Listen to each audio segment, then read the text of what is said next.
With the second of 4 bite-sized videos on the IT security unit for the ICDL Foundation qualification, which stands for International Computing Driving License. This video is protecting your PC, and the areas covered are shown in the bulleted text. And once again, we hope you enjoyed this video. So the first thing you'll highly likely see in your test is this word called firewall. And what it's pointing out is, what is a firewall? So a firewall is kind of the equivalent of a security guard. It could be a security guard at an airport. It could be a security guard at a bank. It's equivalent pretty much. And I always use this analogy of a nightclub bouncer. So a nightclub bouncer's purpose is to either let people in and out, depending if they've got their ID, they're legitimate, if they feel that they're actually okay to come in. And the firewall, a computer firewall, is pretty much the equivalent. So what it does, it's a filter. It will determine the type of traffic that's coming in and out of your computer, and it will decide, dependent on its settings, of whether to allow it into your computer or out via the internet, for example.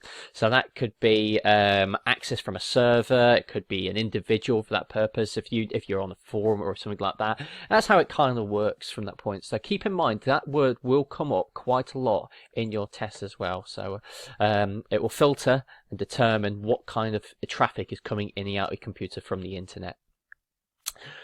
Another good security measure is always ensure that you've got the latest software, and we always particularly say that, and it used to years and years ago be quite an unpopular thing, but it's not, because it's updating Windows regularly and keeping all your software updated. Even though you may think that it's going to be quite heavy on your computer resources, it still makes sure that you are within the ownership of the programmers developing it, that they are making sure that you are safe. And it's also using reliable antivirus and antivirus software and keeping them updated too, because don't forget, the reason why we keep them updated is because their database will have an awareness of all the viruses that are circulating around the big World Wide Web. And obviously, with you having that up to date, it will have it locally saved on your computer, and it'll identify if a virus is trying to get into your computer or it has actually already gotten in, and it'll try and actually destroy and eradicate it from your system. Another security measure you can always do within your antivirus and antivirus spyware software is to run a scan to see if there's anything lingering still that you may not have identified with. These are the kind of things you may come across in your test too. So it may ask you a multiple choice question: what would be the best course of action to ensure that your computer is protected, such and such. And you may see, for example, running a scan using antivirus, anti-software would be an appropriate course of action. So once again, even though we're teaching ourselves the awareness of the big bad world with IT and making sure we're safe, but it's also getting us prepared for our test that you're going to be taking too.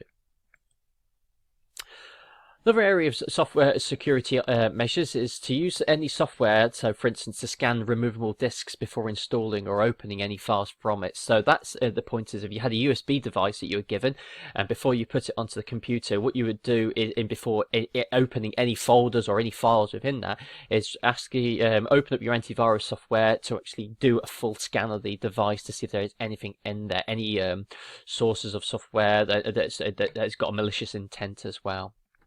And it's the same as well when you're downloading anything from the internet and putting it onto your hard drive, to scan them before opening them to make sure that they are legitimate and they are okay.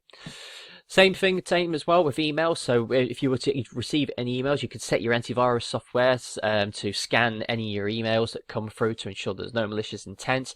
Sometimes it may pop up a friend of yours saying all this malicious intent, and you know straight away that they may have accidentally sent something that they may have come across. So it is, even though you know the individual that you're receiving it from, they may, as we pointed out the example we used previously, the virus worm, they may also have been attacked themselves, so they're sending another thing too. So it's even though it's someone you know closely, make sure that you're also protected and make sure that they're protected too, so you could let them know what's happening. And as I pointed there, always be suspicious even from a known source as well.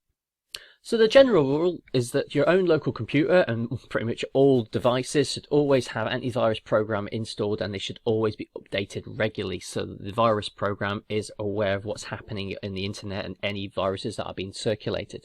But we have to be conscious though that certain antivirus software may have limitations, so they may not have a database that is strong enough that, or I'd say expansive enough, that is aware of all the viruses that are actually circulating at the current time, because every single day there's always highly likely a new intent that's been built, so it's really important.